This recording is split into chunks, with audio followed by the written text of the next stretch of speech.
Hello students हमने chapter 1 start करा हुआ है एनसीईआरटी का, that is a living world. आपको याद होगा लास्ट टाइम हमने लास्ट वीडियो में what is life and what are the characteristic features, defining features या प्रॉपर्टीज़ ऑफ लिविंग ऑर्गेनिज्म हम पढ़ रहे थे। मतलब what makes a living organism different from the non living, right. तो हमने इसके दो कैरेक्टरिस्टिक्स पढ़े थे, एक था ग्रोथ और एक थी रिप्रोडक्शन। तो हमने कहा था दोनों ही डिफाइनिंग फीचर नहीं है, ऑल्दो वो कैरेक्टरिस्टिक फीचर हैं लेकिन वो डिफाइनिंग फीचर्स नहीं थे। नो अनदर जो थर्ड फीचर है that's very very important, it is metabolism,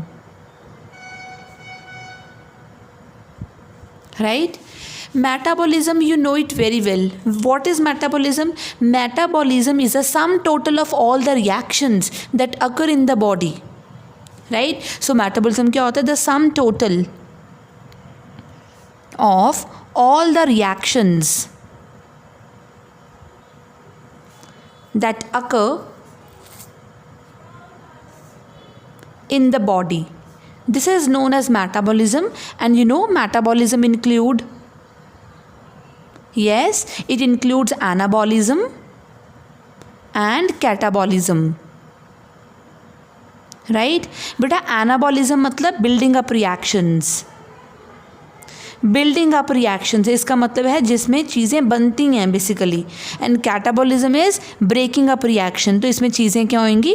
टूटेंगी। So breaking up reaction is a catabolism and anabolism is a building up reaction. Clear? तो ये था हमारे पास व्हाट इज़ मेटाबॉलिज्म। बट हमें ये भी पता है बेटा सारे के सारे लिविंग ऑर्गेनिज्म किसके बने हुए हैं? केमिकल्स के।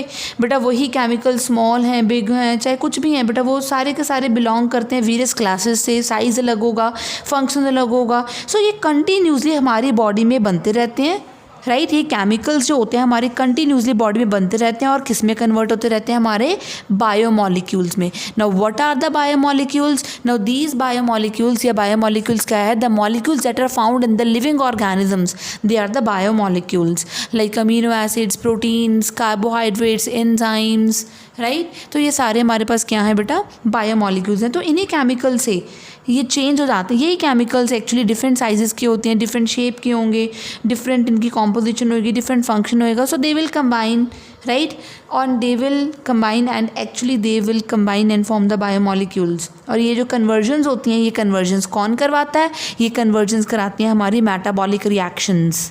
तो कौन कराता है? ये मेटाबॉलिक रिएक्शंस कराती हैं। सो ये these conversions are actually chemical reactions, right. ये जो कन्वर्जन हुई है ये एक्चुअली केमिकल रिएक्शन ही होती है। तो ये केमिकल रिएक्शन को हम क्या बोल सकते हैं बेटा? Metabolic reaction. तो जो केमिकल्स कन्वर्ट हुए हैं बायोमॉलिक्यूल्स में, it is through the metabolic reaction, right. और बेटा आप अगर हम ये नोट करें तो कितने सारे metabolites, what are metabolites? Metabolites बेटा होते हैं जो मेटाबॉलिक रिएक्शंस के प्रोडक्ट्स होते हैं, या जो मेटाबॉलिक रिएक्शंस में यूज़ होते हैं, या हम कह सकते हैं जो मेटाबॉलिक रिएक्शंस में कैरी फॉरवर्ड होते हैं, या हम ये कह सकते हैं जो मेटाबॉलिक रिएक्शंस में आगे टेक पार्ट करते हैं। So they are metabolites. ये जो मेटाबोलाइट्स होते हैं बेटा बेसिकली मेटाबोलाइट्स जो बन के निकलते हैं मेटाबॉलिक रिएक्शन से। सो जो मेटाबोलाइट्स हैं बेटा वो साइमल्टेनियसली बनती जा रहे हैं लिविंग ऑर्गेनिजम्स में और बनती रहते हैं। और अगर मैं देखूं हमारे एक सेल में अबाउट थाउजेंड्स ऑफ मेटाबोलाइट्स होते हैं। कितने? About thousands of metabolites. चाहे कोई यूनिसेलुलर ऑर्गेनिज्म है, चाहे कोई मल्टीसेलुलर ऑर्गेनिज्म है, सब में बहुत सारे मेटाबोलाइट्स होंगे। तो जितने भी प्लांट्स हैं, एनिमल्स हैं, फंजाई हैं, माइक्रोब्स हैं, सारे के सारे मेटाबॉलिज्म शो करेंगे ही करेंगे। इट मीन्स मेटाबॉलिज्म जो है वो सारे शो करेंगे, प्लांट्स, एनिमल, फंजाई, माइक्रोब, सारे, राइट। बट नॉन लिविंग जो चीज़ होगी, नॉन लिविंग जो ऑब्जेक्ट होगा, that will not show metabolism, right. और जो मेटाबॉलिक रिएक्शंस होती हैं या मेटाबॉलिक आइसोलेटेड मेटाबॉलिक रिएक्शंस होते हैं आउटसाइड द बॉडी। सी बेटा हम आउटसाइड द बॉडी भी क्या करा सकते हैं? मेटाबॉलिक रिएक्शंस करा सकते हैं। We can also perform metabolic reactions outside the body, like in the vitro, in vitro होते हैं in lab, right, outside the body, right। तो मेटाबॉलिज्म डिफाइनिंग फीचर तो है, विदाउट एक्सेप्शन ये हम मान के चलते हैं, ये सारे शो करते हैं, राइट। लेकिन बेटा जो मेटाबॉलिक रिएक्शंस इन विट्रो में हम करा रहे हैं बेटा, वो लिविंग थिंग्स नहीं है, बट वो लिविंग रिएक्शन ज़रूर है। बेटा जितनी भी metabolic reaction outside the body हो रही है ना, लाइक इन विट्रो हो रही हैं। What is in vitro? In vitro means lab में हो रही हैं। ये जो रिएक्शंस है ना, जो लैब में हो रही हैं बेटा, ये जो रिएक्शंस होंगी, ये हम इनको लिविंग थिंग्स नहीं बोल सकते, we can call them as living reactions, right. तो एक बात तो यहाँ पे कंफर्म होगी, क्या? कि किसी भी लिविंग ऑर्गेनिज्म के लिए जो डिफाइनिंग प्रॉपर्टी होगी वो उसकी सेलुलर ऑर्गेनाइजेशन है, right. Cellular organisation of the body is a defining feature of the life form, कि वो सेल्स का बना हुआ है कि नहीं, राइट। और सेल का अगर बना होगा तो सेल में बहुत सारे क्या होंगे बेटा? मेटाबोलाइट्स होंगे, बहुत सारे केमिकल्स बायोमॉलिक्यूल्स में चेंज होंगे, और बायोमॉलिक्यूल्स एक्चुअली किन से बनेंगे? With the help of chemical reaction. तो ये कन्वर्जन जो होंगे वो किसके थ्रू होंगे? With the help of chemical reactions known as metabolic reactions, right. और इसके अलावा जो नेक्स्ट फीचर है that is a consciousness. Yes, consciousness. बेटा कॉन्शियसनेस आप सोच सकते हो तो हम क्या बोलते हैं? जागरूक, कॉन्शियसनेस, राइट। कॉन्शियसनेस क्या है बेटा? कॉन्शियसनेस, अब हमें ये पता है सबसे जो इम्पॉर्टेंट फीचर है, सबसे जो इम्पॉर्टेंट डिफाइनिंग फीचर होगा किसी भी लिविंग ऑर्गेनिज्म का, वो ये होगा कि वो कितना अवेयर है, राइट। वो कैसे सेंस कर सकते हैं अपने इन्वायरमेंट को। See, so consciousness is the ability to sense the environment, to sense the environment, यानी कि इन्वायरमेंट को सेंस करना, राइट, इज़ कॉन्शियसनेस। तो हमें बेटा अगर वो कॉन्शियसनेस है तो हम रिस्पॉन्स भी देंगे। तो जितना भी हमें स्टिमुलस मिल रहा है, कोई केमिकल स्टिमुलस है, कोई फिजिकल स्टिमुलस है, कोई बायोलॉजिकल स्टिमुलस है, तो स्टिमुलस को लेकर बेटा हम क्या करेंगे? सेंस कर विल गिव रिस्पॉन्स, राइट। तो हम रिस्पॉन्ड कैसे देते हैं? बिकॉज हमारे पास क्या होते हैं बेटा? Sense organs. तो एनिमल्स के पास क्या है? सेंस ऑर्गन, जैसे eyes, right, nose, right, skin, और ये हमारी टंग, ईयर, ये हमारे सारे सेंस ऑर्गन्स हो गए जो सेंस कर पाते हैं और फिर उसी तरह से पर्टिकुलर रिस्पॉन्स को जनरेट करा पाते हैं। क्या प्लांट्स भी शो कर पाएंगे? यस, प्लांट्स भी रिस्पॉन्ड करते हैं। यस, किन किन चीज़ों को? अपने एक्सटर्नल फैक्टर्स को। बाहर वाले जो फैक्टर्स होंगे वो कौन से बाहर वाले फैक्टर्स होंगे? Light, temperature, humidity, right, water, दूसरे ऑर्गेनिजम्स। तो plants they also react, they also respond to external factors। कौन से? like light, like temperature, like moisture या water। इवन ये pollutants को भी सेंस करेंगे। तो चाहे कोई ऑर्गेनिज्म प्रोकैरियोट है चाहे यूकैरियोट है, जितना भी कॉम्प्लेक्स हो बेटा, वो सेंस और रिस्पॉन्ड तो करेगा ही इन्वायरमेंट को, राइट। और आपको ये भी पता होगा बेटा, जैसे कुछ एनिमल्स होते हैं वो सीजनल ब्रीडर्स होते हैं, कुछ बर्ड्स जैसे सीजनल ब्रीडर्स होते हैं। सीजनल ब्रीडर्स मतलब वो एक पर्टिकुलर सीज़न में ही ब्रीड कर पाते हैं, बाकी सीज़न में वो ब्रीड नहीं कर पाते। इसका रीज़न क्या है? उनको कैसे पता चलता है वो हमारा सीज़न आ गया और हमें ब्रीडिंग करनी है? बेटा photo period, photo word is for बेटा लाइट, एंड लाइट के कितना पीरियड मिल रहा है उनको। अब जैसे कुछ बर्ड्स हैं बेटा, वो माइग्रेशन करते हैं। माइग्रेशन मतलब वो मूव करते हैं from one place to another जब टेम्परेचर चेंजेस होती हैं, राइट, या लाइट की चेंजेस आती हैं। तो उनको कैसे पता चलता है? जैसे एक बर्ड है साइबेरियन क्रेन, वो साइबेरिया से हर साल राजस्थान में, इंडिया में आ जाता है। उसको कैसे पता चलता है? अभी सर्दी स्टार्ट होने से पहले, because of the particular photo period. Photo मतलब लाइट का पीरियड, राइट। और ये बेटा सेंस करता है। देखो वो उसको पूरा रास्ते में भी वो याद रहता है उसको कैसे कहाँ जाना है। तो इट सीम्स इट्स ये सेंस करता है, राइट। मैग्नेटिक वेव्स को ये सेंस करता है और फिर रिमूव करता है। तो इट मीन्स बेटा ये चीज़ तुम्हें पता चल लगी कि जो एनिमल्स हैं वो अपने सेंस ऑर्गन से चीज़ों को सेंस करेंगे फिर रिस्पॉन्स करेंगे। प्लांट्स भी ऐसा करते हैं। अभी हम बात करते बेटा फोटो पीरियड्स की, हम बात कर रहे थे सीजनल ब्रीडर्स की। तो जो सीजनल ब्रीडर्स होते हैं एक पर्टिकुलर पीरियड में ही क्यों ब्रीड करते हैं? बिकॉज वो सेंस करते हैं किसको? फोटो पीरियड, मतलब लाइट पीरियड्स को। कितना डे लाइट है अभी, कि समर्स हैं या विंटर्स हैं, क्या डे लेंथ बड़ी है या फिर अभी नाइट छोटी है, राइट, या कितने आवर्स की लाइट उनको मिल रही है। So all these things matter. So हम बोल सकते हैं कि all the organisms that handle the chemicals that enters in their body and all the organism therefore they are aware of their surroundings। मैंने स्टार्टिंग में बोला था consciousness means aware, जागरूक of their surroundings। so human being जो है बेटा एक ऐसा पहला organism है that is self conscious, right। so human is the only one which shows self consciousness, right, self consciousness। so he is aware of himself। so consciousness is the defining property of the living organism, right। तो consciousness एक defining property हो गई living organism की। इससे पहले कौन सी थी? metabolism। yes, metabolism is also a defining property of the living organism, लेकिन growth और reproduction is a characteristic feature but not the defining feature, right. अच्छा अब ये बताओ, अब आपके लिए क्वेश्चन है, ह्यूमन बीइंग्स की बात करें बेटा, ह्यूमन बीइंग्स में लिविंग और लिविंग स्टेट को डिफाइन करना काफ़ी मुश्किल हो जाता है। आपने देखा होगा बेटा कई पेशेंट्स होते हैं, right, some patients they are in coma में होते हैं, राइट। तो उनको क्या बोलूँ मैं, लिविंग बोलूँ या डेड बोलूँ, क्या बोलूँ? कॉमा में है। व्हाट वी कॉल देम, क्योंकि उनको मशीन्स जो हैं वो सपोर्ट कर रही हैं, right.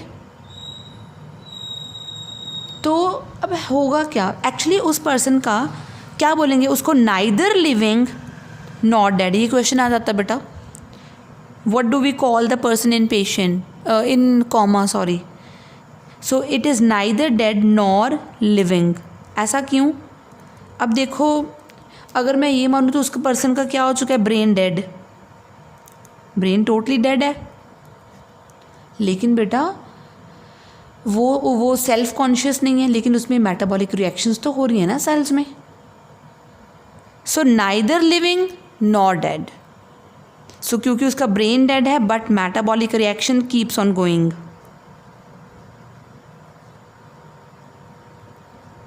They go on। so it is neither living nor non-living, right। तो बेटा अब हम एक चीज़ डिस्कस कर लेते हैं बेटा। अब जब बड़ी क्लासेस में होगी तो आपको ये पता चलेगा कि ये जो सारे लिविंग फिनोमिना है ना, अगर मैं बोल रही हूँ लिविंग कॉन्शियसनेस है या हम बात करते हैं मेटाबॉलिज्म है, ये कोई बेटा कोई एक सेल के कारण नहीं है, ये एक्चुअली इंट्रैक्शन के कारण होता है, आपस में चीज़ों का इंट्रैक्शन। और अगर मैं बोलूँ कि एक टिश्यू है पर्टिकुलर, राइट, एक टिश्यू पर्टिकुलर कोई कॉमन फंक्शन परफॉर्म कर रहा है मान लो, राइट, वो जो कॉमन फंक्शन वो परफॉर्म कर रहा है वो इसके सेल्स में नहीं है, उसके सेल्स में वो फंक्शन नहीं है, बल्कि सेल्स की आपस में इंट्रैक्शन के कारण ही जाके टिश्यू जो है वो स्पेशलाइज्ड हो पाया, राइट। टिश्यू क्यों स्पेशलाइज्ड हो पाया? Because of the specific interactions among the constituent cells. Similarly बेटा अगर मैं एक बात करूँ सेल ऑर्गेनेली की, कोई भी ऑर्गेनेली ले लो आप, चाहे माइटोकॉन्ड्रिया की बात कर लेते हैं बेटा, सेल ऑर्गेनेली इटसेल्फ, इसमें क्या होंगे? काफ़ी सारे मॉलिक्यूल्स होंगे, राइट, बहुत सारे मॉलिक्यूल्स होंगे, बहुत सारे कॉन्स्टिट्यूएंट्स होंगे, इस मॉलिक्यूलर कॉन्स्टिट्यूएंट्स। तो ये जो सेल ऑर्गेनेली का काम है ना, ये सेल ऑर्गेनेली का काम क्यों है? Because of the interaction between the various molecules of the cell organelle तभी काम करेगा। सो इंट्रैक्शन के कारण अकेला वो मॉलिक्यूल शायद वो काम कर ना पाता, लेकिन it's because of the interaction between the molecules which make the cell organelle to do its work, right. तो इंट्रैक्शंस के कारण ही किसी भी हायर लेवल ऑफ ऑर्गेनाइजेशन में कोई भी हम कह सकते हैं प्रॉपर्टी, इमर्जेंट प्रॉपर्टी आती है, राइट। तो इसलिए हम कह सकते हैं बेटा सारे लिविंग ऑर्गेनिज्म सेल्फ रेप्लिकेटिंग हैं, इवॉल्व हुए हैं एंड सेल्फ रेगुलेट, अपने आप को रेगुलेट भी कर सकते हैं। सेल्फ रेगुलेटिंग इंटरैक्टिव सिस्टम है जो रिस्पॉन्ड कर सकते हैं बेटा एक्सटर्नल इन्वायरमेंट को लेकर। तो जितने भी लिविंग ऑर्गेनिजम्स होंगे they will respond to the environment, they are self replicating, they are evolving, they are interactive, right. तो जितने भी ऑर्गेनिजम्स थे, चाहे वो पास्ट में थे, चाहे प्रेजेंट में है, चाहे फ्यूचर में होंगे ऑर्गेनिज्म, लिविंग ऑर्गेनिजम्स, तो बेटा ये सारे एक दूसरे से लिंक होंगे बिकॉज हम सब में क्या है बेटा एक कॉमन जेनेटिक मटेरियल है। वी नो दैट बेटा हम सारे उस पहले सेल से बने हैं जो बना था, वन सेल, उसी से ही हम सारे बने, तो हमारा सबका जेनेटिक मटेरियल क्या है वो कॉमन है, राइट। और अगर मैं देखूँ तो बायोलॉजी में हम यही तो पढ़ते हैं, biology is the story of life on earth and even biology is story of evolution of living organism on earth. एक तो लाइफ की स्टोरी है और कैसे इवॉल्व, देखो लाइफ कैसे ओरिजिनेट हुई वो तो बात आ गई कि कैसे पहला सेल बना, फिर वो पहला सेल आगे कैसे कैसे मोनरन्स, प्रोटिस्टेंट्स, फंजाई, देन आगे प्लांट एनिमिलिया, मतलब उसमें कैसे इवॉल्व होता गया, इसकी भी स्टोरी है बायोलॉजी, राइट। तो स्टूडेंट्स ये था हमारे ये दो हमारे पास जो अगले फीचर्स जो अभी हमने डिस्कस कर लिए हैं। अब हम बात करेंगे कुछ और डिफाइनिंग फीचर्स की, राइट। तो next defining feature is the fifth point, that is the adaptation. What? Adaptation. So adaptation क्या है? एबिलिटी। बेटा कोई भी इंडिविजुअल अपने आप को अगर किसी भी कंडीशन के अकॉर्डिंगली बेटा इन्वायरमेंट में एडजस्ट कर लेता है तो वो अडेप्टेशन शो कर रहा है, right. So ability of an organism to adjust according to the environment, तो उसे हम क्या बोलेंगे बेटा? Adaptation, right. तो वो लिविंग ऑर्गेनिज्म ही कर पाएगा अडेप्टेशन। तो बेटा अडेप्टेशंस में आपको बता दूँ दो तरह की अडेप्टेशंस होती हैं। Adaptations are of two types, long term adaptations and short term adaptations. Long term and short term. बेटा ये लॉन्ग टर्म क्या होती है? बेटा लॉन्ग टर्म जो अब उसने ऐसा फीचर एडजस्ट कर लिया अब उसमें चेंज नहीं होगा। जैसे कि बेटा बर्ड्स में क्लॉज आ जाते हैं, पंजे आ गए विद टाइम, तो वो उनकी अडेप्टेशन है, राइट, क्योंकि उनको अपने प्रे को होल्ड करना था। तो this is long term adaptation. Like for example अभी मैंने बोला है पर्चिंग क्लॉ इन बर्ड्स। अगर मैं शॉर्ट टर्म अडेप्टेशन की बात करूं, बेटा आपने ये टर्म सुनी होंगी पक्का, एस्टिवेशन एंड हाइबरनेशन। बेटा एस्टिवेशन होता है समर स्लीप और हाइबरनेशन क्या होता है बेटा? विंटर स्लीप और ये होता है समर स्लीप। एक और हम शॉर्ट टर्म अडेप्टेशन लेंगे, उसका नाम है that is migration, right. Migrate करने के बाद फिर से इंडिविजुअल अपने पुराने हैबिटेट में आ जाता है। तो अडेप्टेशन ये भी एक तरह का फीचर है of living organism. Next sixth feature is a variation. Yes बेटा variation means changes. What are variation? Variations are the changes. So variation आप ये भी लगा सकते हो डिग्री ऑफ डिफरेंसेस, हम लोग आपस में कितने डिफरेंट हैं। The degree of differences among the individuals are known as variations. So degree of differences among the individuals are known as variations। और variations कैसे आती हैं?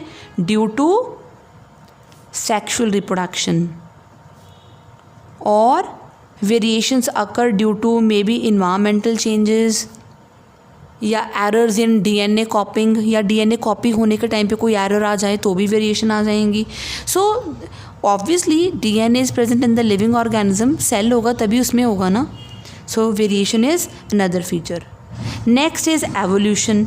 बेटा एवोल्यूशन कैसे, अब देखो अगर कोई इंडिविजुअल वेरिएशंस शो कर रहा है, बार बार करे जा रहा है, तो विद टाइम क्या होगा, उसमें वेरिएशंस इकट्ठी होती जाएंगी और वही वेरिएशंस अगले जनरेशन तक भी जाएंगी और फिर एक टाइम पे आकर वो वेरिएशंस इतनी ज़्यादा इकट्ठी हो जाएंगी कि वो जो इंडिविजुअल जिसमें इतनी वेरिएशंस है, now it become a new species, right. So evolution means to unroll, खोलना, किसको, हिडन पोटेंशियलिटीज़ को, जो इंडिविजुअल के अंदर वेरिएशंस हिडन हैं उसको क्या करना, अनरोल करना। So evolution means, evolution word comes from the word इवॉल्वियर which means to unroll the hidden potentialities, to unroll the hidden potentialities, right. So after millions of years ago the individual is maybe show a different feature और हम बोल सकते हैं कि वो एक नई स्पीशीज़ बन जाएगी। Next is a life span. बेटा अगर सपोज करो कोई इंडिविजुअल लिविंग है तो उसका एक डेफिनेट लाइफ स्पैन भी होगा ना। What is life span? The period from birth till natural death, from birth till natural death. So the period from birth till natural death, it is known as life span.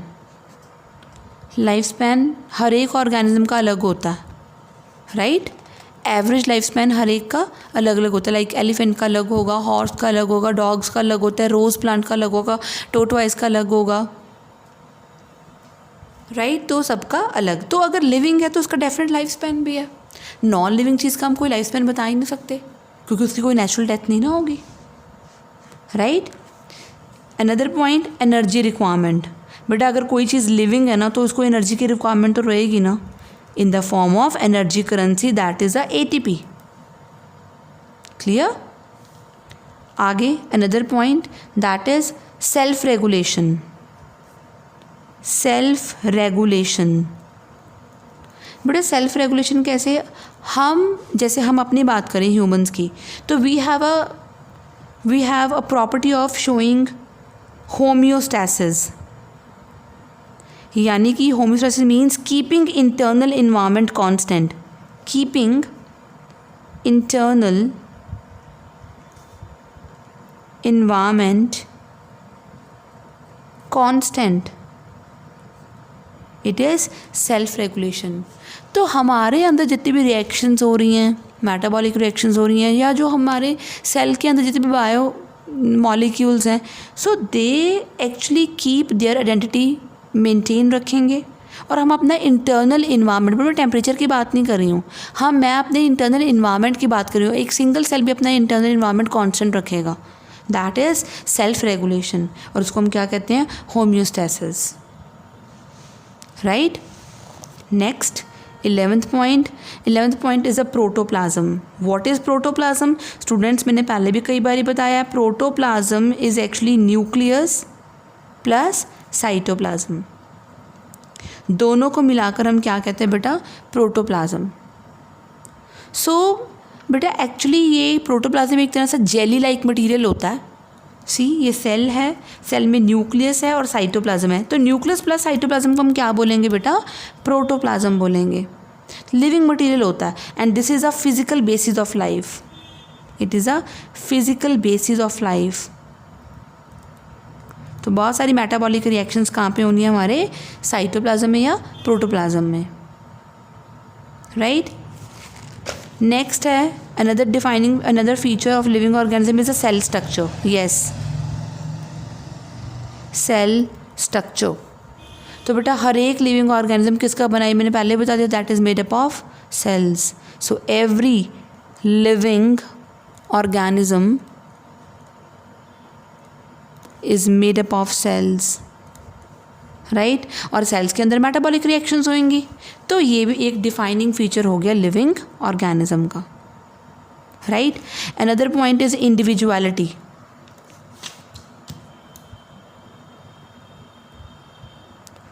Individuality मतलब बेटा ये हर एक individual, हर एक organism अपना particular shape, size, structure बेटा maintain रखता है, वो भी दूसरे से अलग, right.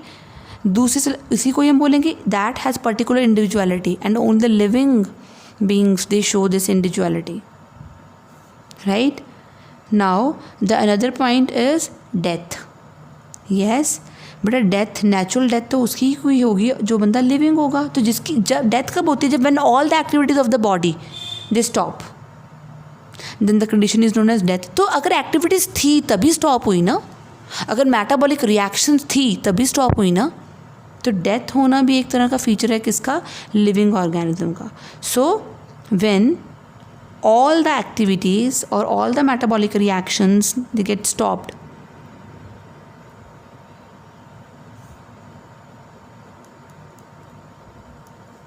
then the condition is known as death. Next feature is a movement. Living organism they move, they show movement of various body parts, right? Even whole body भी move कर सकती है। When whole body moves from one place to another, it is known as locomotion.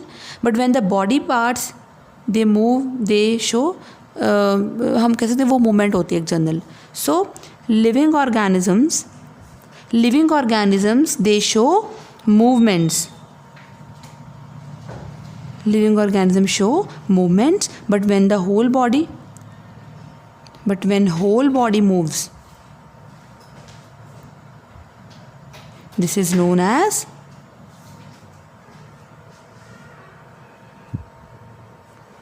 locomotion, right? तो students यहीं पे ही हमारा ये topic होता है complete, that is the characteristic features of the living organisms, right? तो हमने ये टॉपिक कर लिया कंप्लीट। कल हम स्टार्ट करेंगे that is the biodiversity topic.